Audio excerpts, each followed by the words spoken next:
안녕하십니까. 바로보는 TV 옴부즈맨 오세혁입니다. 지난주 연합뉴스TV에서는 한중 외교장관 회담 관련 소식과 공공분양 아파트 사전 청약제도 폐지 등 다양한 소식들을 전해드렸는데요. 먼저 지난주 주요 뉴스부터 정리해보겠습니다.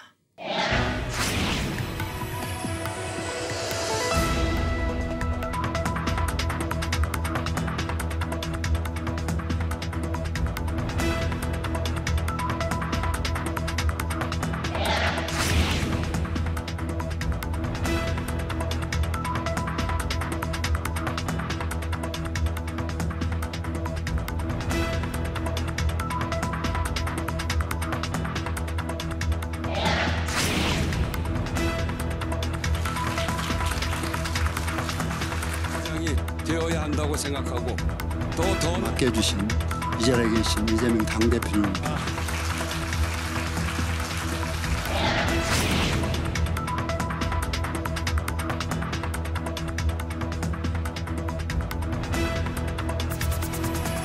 의료 개혁을 가로막던 큰 정보에서 새로 제출한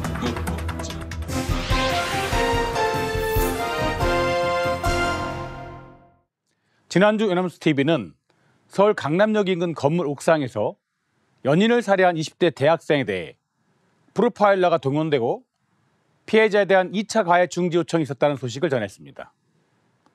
그리고 올해 한국 1분기 국내 총생산 GDP 성장률이 시장 예상치를 웃도는 깜짝 실적을 기록했다는 소식과 자영업자들의 금융기관 대출이 코로나19 사태 이후 4년여간 50% 이상 늘었다는 소식, 그리고 주차장 입구에 차량을 세워두고 고의적으로 통행을 방해하는 민폐 주차가 반복되고 있다는 내용을 전했습니다. 지난주 첫 소식은 지난 14일 출발 600과 지난 11일 토요 와이드인데요. 경찰이 이틀째 프로파일러를 투입해 서울 강남역 인근 건물 옥상에서 여자친구를 살해한 20대 대학생 A씨와의 면담을 이어갔으며 경찰이 지난 14일 검찰에 송치할 것이라고 전했습니다. 경찰청 관계자는 지난 13일 정례 기자간담회에서 지난 6일 동갑내기 여자친구를 여러 차례 찔러 숨지게 한 혐의로 검거된 A씨에 대하여 계획 범행을 염두에 두고 수사하고 있다고 전했습니다. A씨는 범행 2시간 전 한 대형마트에서 흉기를 미리 구입한 것으로 조사됐다고 하는데요. 검거된 A씨는 지난 10일과 11일 이틀에 걸쳐 프로파일러 면담을 받았고 검찰에 넘겨진 뒤 사이코패스 진단검사를 받을 예정이라고 합니다. 서울경찰청은 지난 11일 오후 A씨를 면담하기 위해 프로파일러 2명을 투입해 약 1시간 30분 동안 면담을 진행했는데요.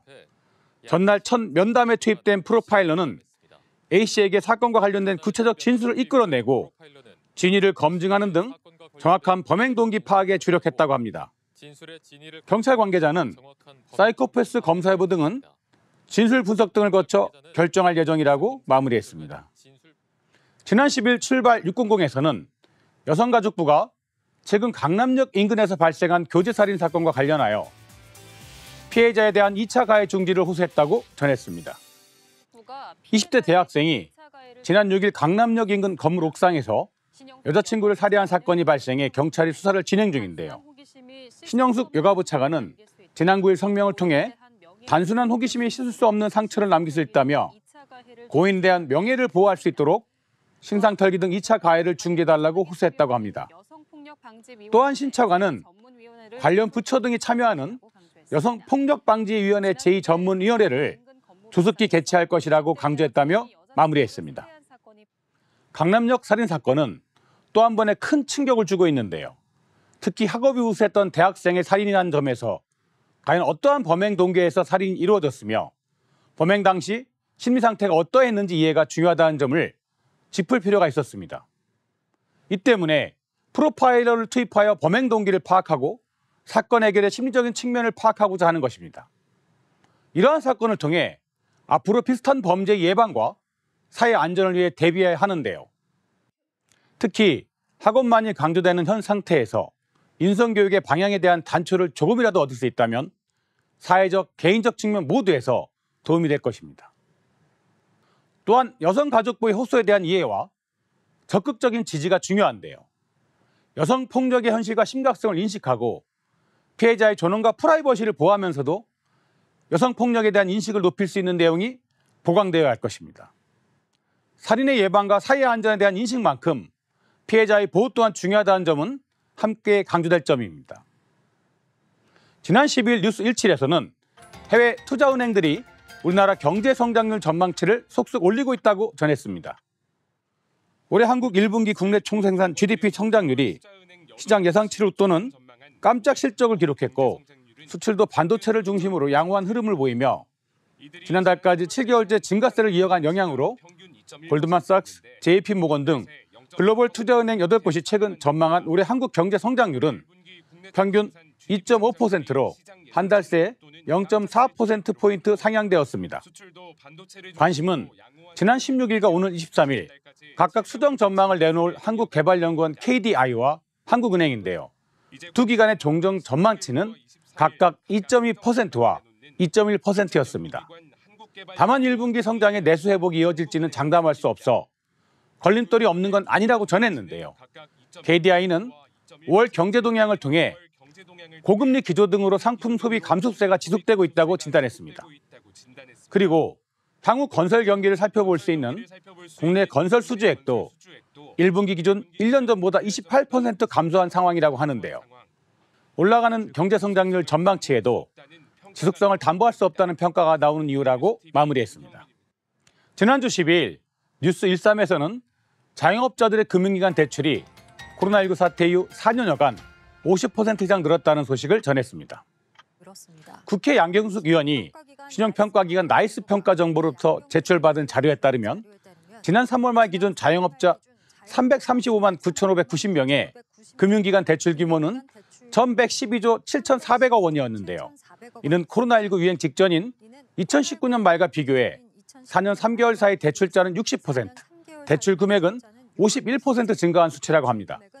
특히 3개월 이상 연체가 발생한 대출 규모는 같은 기간 15조 6,200억 원에서 약 2배 수준인 31조 3천억 원으로 급증했다고 전했습니다. 1분기 GDP 성장률 내용에서는 경제 성장률에 대한 긍정적인 전망과 함께 내수 회복에 대한 불확실성을 언급하고 있는데요. 이 내용에 대하여는 좀 더 구체적으로 짚을 필요가 있었습니다. 먼저 경제 성장률 상승의 원인과 영향을 조금 자세히 설명할 필요는 있습니다. 그리고 내수 회복과 관련된 걸림돌과 이의 해결에 대해서도 더 구체적으로 다루는 것이 필요해 보였습니다. 경제 성장에 대한 긍정적인 전망과 내수 회복에 대한 인식이 필요해 보이는 상황에서 현재 경제 상황에 대한 긍정적인 시그널을 줄 수 있는 내용으로 보입니다. 비록 쉽지는 않겠지만 이런 소식이 차츰 계속되고 단합된 노력이 있다면 어렵지 않게 현 상황을 이겨나갈 수 있다는 점도 강조할 부분입니다. 또한 자영업자의 대출 증가와 연체의 문제에 대한 신용평가기관 나이스 평가 정보의 자료는 상세하게 보도한 장점이 있었습니다. 다만 이러한 증가와 연체가 자영업자 경제에 미치는 영향에 대해서는 구체적으로 좀 더 파악해 볼 필요가 있었습니다. 그리고 자영업자들이 대출을 받을 때 신중하게 고려할 사항도 전달할 필요가 있어 보였습니다. 앞으로 정부와 금융기관이 자영업자들에 대한 지원과 이에 대한 환경 조성을 어떻게 할 것인지도 한 번쯤은 짚을 부분이었습니다. 지난 10일 일요 Y대에서는 주차장 입구에 차량을 세워두고 고의적으로 통행을 방해하는 민폐 주차가 반복되고 있다는 소식을 전했습니다. 아파트 주차장 입구에 차량 한 대가 세워져 있고 앞 유리에는 주차 위반 스티커가 잔뜩 붙어 있다는데요. 경기 양주의 한 아파트에서 입주민 A씨가 차량으로 주차장 출입구를 막아둔 모습이라고 합니다. 그런데 사유지에서 이런 일이 발생했을 경우에는 신고를 해도 법적 근거가 없어 경찰이 차량을 신속히 견인할 수 없다고 합니다. A씨는 교통사고로 입원한 사이 주차 위반 스티커를 수차례 받자 항의 표시로 입구를 막은 것으로 전해졌는데요. 아파트 입주민은 오전 5시부터 막아놓은 걸로 알고 있는데요. 오전 중에 해결되긴 했다면서 경찰에게 지적받고 차를 뺀 것 같다고 얘기했습니다. 최근 인천에서도 경비원과 실랑이를 벌인 남성이 아파트 지하 주차장 입구에 승합차를 세워두고 잠적했다는데요. 약 10시간이 지나고 업무방해 혐의로 입건된 뒤에야 입구를 막은 차량이 압수됐다고 합니다. 경찰은 업무방해 혐의로 입건해 차량을 압수하는 방식으로 대응하고 있는데요. 차주와의 실랑이 등으로 시간이 지체되는 경우가 다반사라고 합니다. 오윤성 순천향대학교 경찰행정학과 교수는 공공의 불편을 초래하는 행위를 했을 때 적절히 그것을 제재할 수 있는 법적 체계가 아직 정비되어 있지 않기에 문제가 있다고 하는데요. 사유지 불법 주차 차량도 견인 가능하게 하는 도로교통법 개정안이 발의됐지만 국회에서의 논의는 진전이 없다고 마무리했습니다.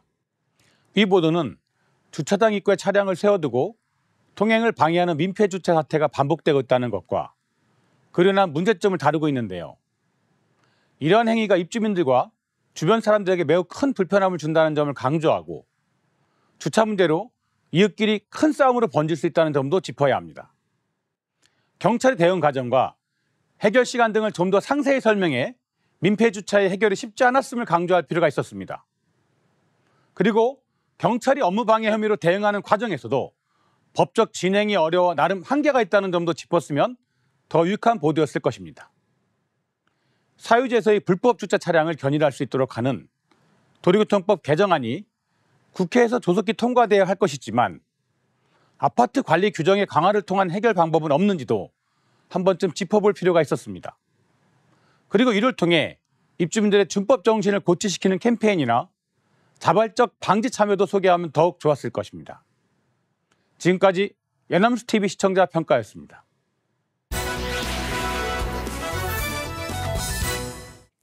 이번 시간은 주말에 방영되는 제작 프로그램을 대학생의 시선으로 분석하고 평가한 내용을 들어보는 시간이죠. 캠퍼스 TV 리포트입니다.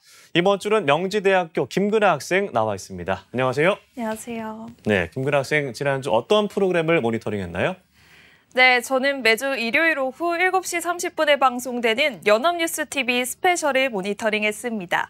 지난주 방송된 연합뉴스TV 스페셜에서는 욕하고 때리고 남용된 권리 악성민원 해법은이란 제목으로 잘못된 시민의 권리가 된 악성민원, 그 실태를 들여다보고 여러 사례를 통해 악성민원 대응의 실질적인 해법을 모색해보았습니다. 그럼 자세한 모니터링 내용 화면으로 함께 보시죠.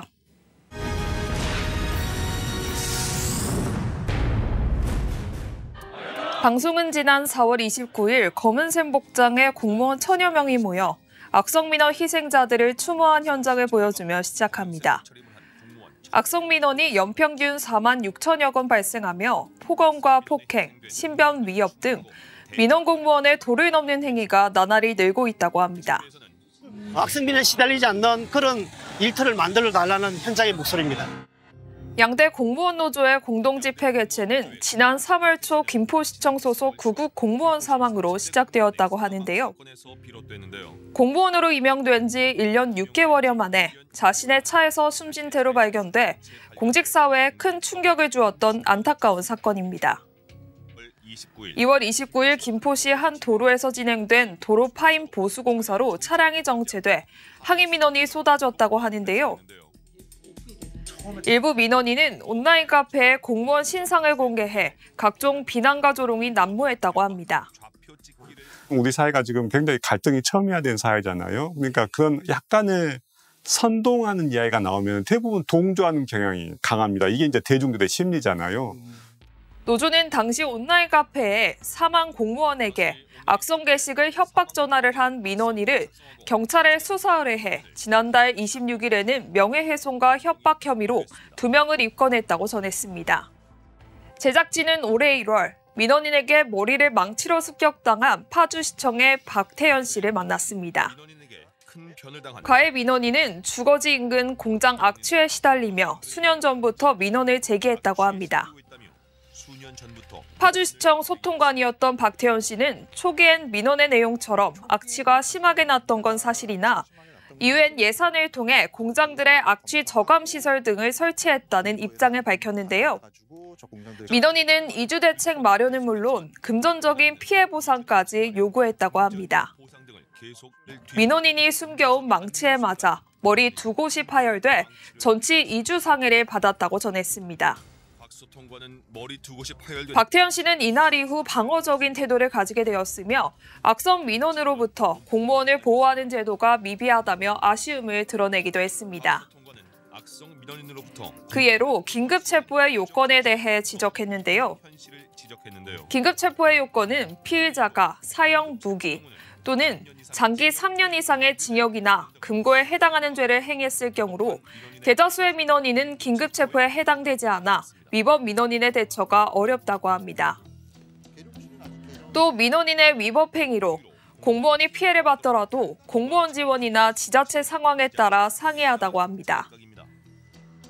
결국 이 얘기는 피해 공무원이 내가 내 사비를 들여서 아니면 나의 결정에 의해서 법적 조치를 진행해야 된다는 걸 의미하는 건데 사실은 공무원들 입장에서 개인이 악의적인 민원인, 상당히 무서운 사람을 상대로 법적 조치를 진행한다는 것 자체가 굉장히 두려울 수밖에 없겠죠. 그래서 포기하는 경우가 많습니다.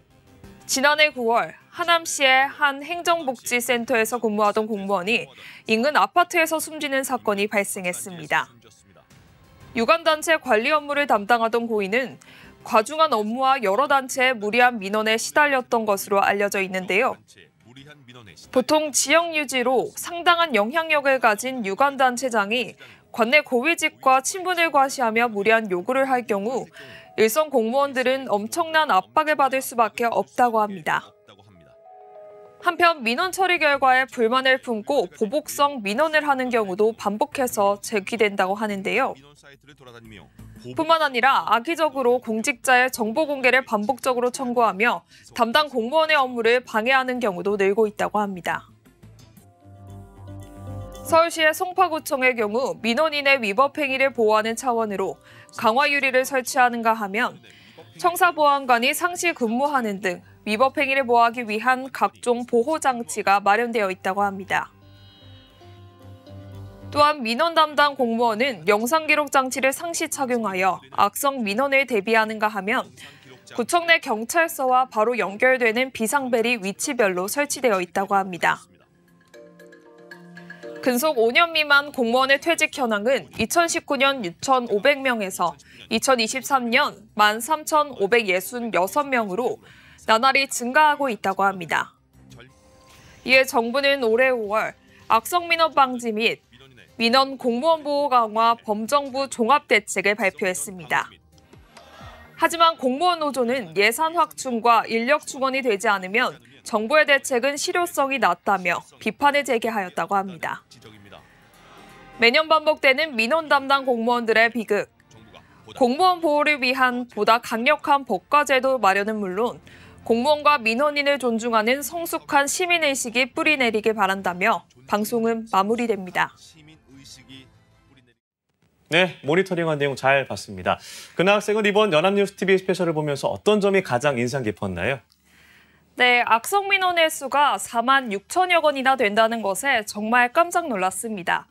악성 민원에 시달려 공직자가 스스로 목숨을 끊는 사건도 나날이 증가하고 있는 것 같은데 이 악성 민원으로부터 공무원을 보호하는 제도가 완비되었으면 좋겠습니다.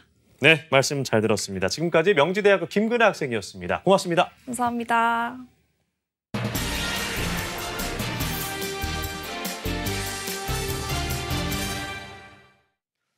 윤석열 대통령이 취임 2주년을 맞아 기자회견을 가졌습니다. 기자회견 후 다양한 반응이 나왔는데요. 오늘 TV와 비평에서 관련 내용 알아보겠습니다. 국가공무원 인재개발원 김진숙 교수와 함께합니다. 안녕하십니까? 네, 안녕하세요. 네, 지난 9일이었죠. 용산 대통령실에서 윤석열 정부 2년 국민보고 및 기자회견이 열렸습니다. 네. 지난 취임 100일에 있었던 첫 번째 기자회견 이후 1년 9개월 만에 열려서 많은 언론에 관심을 가졌는데요. 이번 기자회견이 열리게 된 배경과 의의에 대해서 언론은 어떻게 분석을 하고 있습니까? 네, 윤석열 대통령이 정말 오랜만에 공식 기자회견을 가졌습니다. 예. 여태 대통령들은 그 관례대로 신년 기자회견을 통해서 정부의 목표와 운영 방향을 밝히는 것이 일반적이었는데 윤 대통령은 조금 달랐죠. 기자들과 출근길에 자유롭게 질의응답하는 방식인 도어 스태핑도 중단하고 또 신년 인터뷰도 조선일보와 KBS 등 특정 언론사와의 단독 인터뷰로 대체하는 등 소통과는 거리가 있는 행보를 보여왔습니다. 뿐만 아니라 지난달에 있었던 의료개혁 대국민 담화는 일방적으로 메시지만 전달하고 질문을 받지 않아서 대통령이 불편한 질문을 받기 싫어서 기자회견을 피하는 것은 아닌가 하는 인상을 남기기도 했습니다. 취임 초기 윤 대통령의 정제되지 않은 발언과 태도가 문제가 된 적도 있긴 하지만 강한 소통 의지를 보였던 대통령의 이미지는 불통과 독선으로 바뀌었고 결국 대통령과 여당을 바라보는 민심은 이번 총선에서 드러났습니다. 지지율이 하락하고 또 여러 사건을 둘러싼 국민적 의혹이 일면서 대통령이 입장을 밝히는 것을 더 이상 미룰 수는 없었을 것입니다. 국민 앞에 선 윤 대통령의 취임 2주년 기자회견에서 역시 자주 등장한 단어도 소통이었습니다. 총선 패배의 원인도 국민과의 소통이 많이 부족했다라고 인정했습니다. 하지만 각종 현안에 대한 구체적인 해법은 들을 수가 없었죠. 대다수의 언론은 지난 2년 동안 윤 대통령이 국민 눈높이에 맞게 여러 사안을 세세하게 설명하지 않았고 또 그런 자세가 지금과 같이 코너에 몰리는 배경이 됐다고 전했습니다. 문제가 터졌을 때 적극적으로 대응했더라면 짧게 비판받고 털었을 문제를 길게 끌면서 논란을 키웠다는 것입니다. 그러면서 대통령이 이번 기자회견을 통해 국민과의 직접 소통에 뛰어든 만큼 국정 동력 확보에 돌파구를 만들지 관심이 집중된다라고 보도했습니다. 네, 윤석열 대통령 70여 분간 자유질의응답 형식으로 이 국정 추진 계획부터 부인 김건희 여사 의혹 등 여러 현안에 대해서 이야기를 나눴습니다. 네. 언론은 이번 기자회견에서 어떤 부분에 좀 주목을 했습니까? 네, 말씀하신 것처럼 역시 언론이 가장 주목한 부분은 김건희 여사와 관련한 의혹과 또 해병대 최상병 특검법 논란입니다. 예. 윤 대통령은 명품백 수수 의혹에 대해서는 국민께 걱정을 끼쳐드린 부분에 대해 사과를 드리고 있다라고 밝혔는데요. 박절하게 대하지 못했다에서 처음으로 사과라는 표현을 썼습니다. 하지만 주가 조작 의혹 특검에 대해서는 지난 정부에서 치열하게 수사했다라면서 야당의 정치 공세라고 일축했습니다. 특히 해병대 최상병 사망 사건 수사 방해 의혹 특검에 대해서는 경찰과 공수처의 수사와 사법 절차를 지켜보자면서 사실상 거부권 의사를 밝혔습니다. 이를 두고 언론의 평가도 엇갈렸는데요. 조선일보는 왜 진작에 이런 기자회견을 하지 않았나. 이 정도라도 설명하면 국민 분노와 의구심이 어느 정도 해소된다라면서 늦었지만 다행이라고 전했고 반면에 한겨레신문은 마이웨이식 기자회견을 왜 열었나라면서 이미 총선 참패로 민심의 경고장을 받고도 한치의 변화 없이 특검 거부만 되는 것이라며 불통을 넘어 국민 기만이라고 전했습니다. 동아일보는 특검 충돌도 의정 갈등도 연금 개혁도 해법을 못 낸 회견이라고 전했습니다. 대통령이 다소 달라진 언어와 태도를 보였지만 내용에서는 바뀐 게 없었다는 것입니다. 총선 참패 한 달이 돼서야 나온 사과는 옆구리 찔러 절받는 듯했고 말로는 바뀌었다는데 그 변화를 체감하기가 더욱 어려웠다라면서 아쉬운 기자회견이었다라고 평가했습니다. 경향신문은 저출생 대응기획부 신설에 대해서 과감하고 또 피부에 와닿는 정책을 찾아야 한다고 전했습니다. 만시지탄이지만 이제라도 사회부 총리가 컨트롤 타워가 되는 전담 부처를 신설키로 한 것은 옳은 방향이라고 밝혔습니다.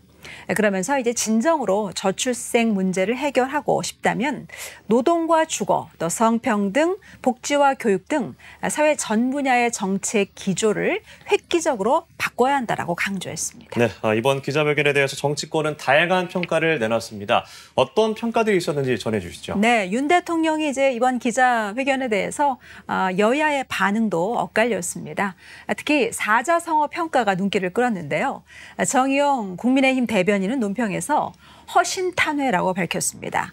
국민이 궁금해할 모든 현안에 대해서 대통령의 진솔한 입장을 들을 수 있었다면서 긍정적으로 호평했고 조국혁신당 조국 대표는 마이동풍, 동문서답, 오불관원이라고 혹평했습니다.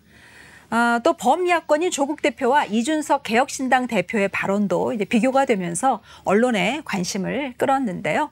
이준석 대표는 대통령의 기자회견에 대해서 70점에서 80점은 드리겠다라면서 이제 긍정적 반응을 보인 반면에 조국 대표는 대통령의 탄핵 가능성까지 언급하며 온도차를 보였습니다. 또 이 밖에 이제 광역자치단체장들도 소속 정당에 따라서 엇갈린 반응을 보였습니다. 홍준표 대구시장은 진솔하고 겸손했다는 긍정적인 평가를 내놨고 반면에 김동연 경기도지사는 답이 없는 대통령님을 다시 한번 확인했다라고 비판했습니다. 대체로 여당은 대통령이 기자회견 자리에서 선방했다라면서 이번에는 즉흥 발언도 문제된 것이 없었고 이렇게 이제 환영하는 입장을 보였지만 유승민 전 의원처럼 중요한 질문에는 동문서답하는 대통령 회견에 갑갑하고 답답했다라면서 쓴소리를 한 여당 내 다른 목소리도 있었습니다. 야당은 대통령이 전혀 달라진 점 없이 특검을 거부하며 국정 기조를 그대로 유지할 것임을 드러냈고 핵심 사안은 비껴갔다라고 주장했습니다. 대체로 언론은 압도적인 여소야대 속에서 취임 2주년을 맞은 대통령의 기자회견은 핵심 현안에 대한 전향적인 입장은 없었다라고 정치권의 분위기를 전했습니다. 네, 정치권은 다양한 의견을 내놨는데 대통령실은 이번 기자회견에 대해서 국민과 소통을 재개한 것이다라고 의미를 부여했습니다. 네. 150개 내외신 언론사들이 모여서 자유롭게 질의할 기회가 주어진 건데 하지만 특정 매체의 질문기가 편중됐다라는 비판도 있었습니다. 언론사와 외신의 반응은 좀 어땠습니까? 네, 윤 대통령이 이제 국민 보고 후 바로 진행된 이제 기자회견 자리에서 기자의 질의응답은 좀 아쉬웠다는 평가가 지배적입니다. 회견 이후 참석한 기자들 사이에서는 왜 이 질문이 안 나왔지부터 예상 가능한 뻔한 답변이었다. 질문자 선정이 너무 쏠렸다 등의 반응이었습니다. 국민이 궁금해하는 중요한 현안에 대한 질문이 아예 나오질 않았거나 질문이 나왔어도 구체적인 답변이 없었기 때문입니다. 이번 회견에서 질문자는 총 20명이었는데요. 지상파 방송 중 유일하게 MBC 기자만 질문할 기회를 얻지 못했고 정치적 성향으로 보면 진보 언론은 한겨레가 유일했습니다. 또 외교 안보 분야에서는 외신 기자들만, 또 경제 분야에서는 경제지 기자들 질문만 받았습니다. 또 특정 매체의 질문 기회가 편중됐다는 비판도 있었습니다. 대변인이 이제 질문자를 직접 지명하는 방식이었죠. 골고루 안배했다기보다는 한쪽으로 쏠린 듯했고 또 추가 질문이 나오지 않은 점도 아쉬운 대목입니다. 핵심을 찌르는 날카로운 질문 없이 각자 준비한 질문만 하면서 겉핥기식 기자회견이 됐다는 지적입니다. 이날 기자회견에서 AFP 통신 기자는 북한이 러시아에 무기 제공을 하고 있다면서 한국 정부의 대응을 물었습니다. 윤 대통령의 답변이 좀 만족스럽지 못하자 BBC 기자가 이제 이어서 또다시 질문을 하죠. 러시아가 북한과 군사적으로 협력하고 있는데 외교 정책에서 묵과할 수 없는 레드라인이 뭔지를 이제 다시 물었는데 윤 대통령은 러시아와 사안별로 협력할 건 협력하고 또 반대할 거나 경계할 건 하면서 가급적 원만하게 잘 관리하겠다라는 원론적인 답변을 했습니다. 그러자 이제 질문에 기자는 사실상 대통령이 이 질문에 답변하지 않은 것이라고 전했습니다. 우리의 기자회견이 좀 무난한 질문과 답변에 익숙해졌다는 그런 평가도 많은데요. 외신은 언론 자유와 관련한 질문도 이번 회견에서는 없었다는 점을 지적하기도 했습니다. 네, 국민을 대신해서 여러 언론이 모여서 질문을 던졌던 그런 자리인 만큼 언론의 역할이 특히 중요했던 자리가 아닌가 싶은데요. 이번 기자회견의 질의응답에 대한 평가와 이 언론의 역할에 대해서 짚어주시면 좋을 것 같습니다. 네, 이번 기자회견에서는 이제 주제 제한 없이 충분히 이제 질문을 받겠다고 했던 것과는 달리 분야별로 시간 제한을 두고 또 추가 질문도 차단해 국민의 궁금증을 해소하는 데 미흡했던 점이 있습니다. 취재진과의 질의응답이 각본 없이 이어질 것이라고 알려졌기 때문에 기대에 대한 실망감이 있었던 것도 사실입니다. 만약에 이번 기자회견이 좀 비판적인 언론 매체의 질문을 더 많이 받고 쓴소리도 더 들었더라면 오히려 효과적이지 않았을까 개인적으로 이런 생각도 해봅니다. 기자들의 질문도 좀 아쉬운 대목이 있습니다. 의혹의 사실관계를 파헤치는 질문이 아니라 정치적 현안에 갇혀서 대통령의 입장을 묻는 수준에 그쳤기 때문입니다. 기자 질문에 대한 대통령의 답변이 부실한 경우에 다음 질문 기회를 얻은 기자가 다시 그 부분을 좀 집중적으로 물어볼 수도 있는 것인데 오히려 외신 기자들에게서 그런 모습이 보였고 우리 기자들의 모습에서는 그런 모습이 좀 보이지 않았던 것 같습니다. 기자회견이 이처럼 연례 행사처럼 이제 어쩌다 열리게 되면 결국 이렇게 형식적으로 흐를 수밖에 없는데요. 소통이란 뜻이 이제 트여야 잘 통한다라는 뜻인 만큼 앞으로는 막힌 상태가 아니라 탁 트인 대국민 소통을 기대해 봅니다. 네, 말씀하신 대로 더 개선된 내용의 기자회견 기대해 보겠습니다. 자, 오늘 말씀 여기까지 들어보죠. 지금까지 국가공무원 인재개발원 김진숙 교수와 함께했습니다. 고맙습니다. 네. 네, 옴부즈맨 제작진은 시청자 여러분의 다양하고 소중한 의견을 기다립니다. 방송을 보고 느끼는 소감을 연합뉴스TV 홈페이지 시청자 게시판이나 SNS로 보내주시길 바랍니다. 저희는 다음 주에 다시 찾아뵙겠습니다. 시청자 여러분 고맙습니다.